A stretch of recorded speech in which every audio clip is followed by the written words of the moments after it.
Mga kapuso, para hindi mabiktima ng mga kabataan tulad ng mga magdanakaw, dapat lagi tayong alisto. Sa San Mateo Rizal, nahuli ang pag-atake ng hold-upper sa isang lalaki, pero ang biktima nakipambuno pa sa sospek. Nakatutok si Arnold Clavio. Isang araw matapos ang eleksyon, walang kamalay-malay si Brando na may nag-aabang na sa kanya sa labas ng tintahan ng aluminum glass. At nang siya'y makabalik sa kanyang nakaparatang motor, saka bumwelta ng hold-up ang lalaki. Pero ang target, motorsiklo ni Brando. Pinatay ko kaagad yung makina ko.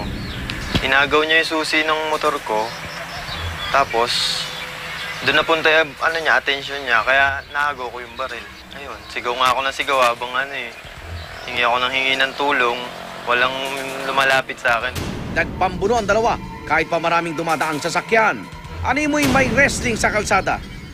May mga tao na rin na nakakita kasi yung sigaw ko, siguro aabot hanggang mahigit sa poste kasi sigaw na ako ng sigaw eh. Siyempre, mas mahalaga yung buhay mo, di ba? Pero kung madesisyonan mo naman yan na ibigay mo, see to it na pag nakausap pa ng polis, may masasabi kang impormasyon. Itsura, kabisado mo kung saan ka dinam, kabisado mo yung mukha. Ako naman, Arnold Clavio, nakatutok 24 oras.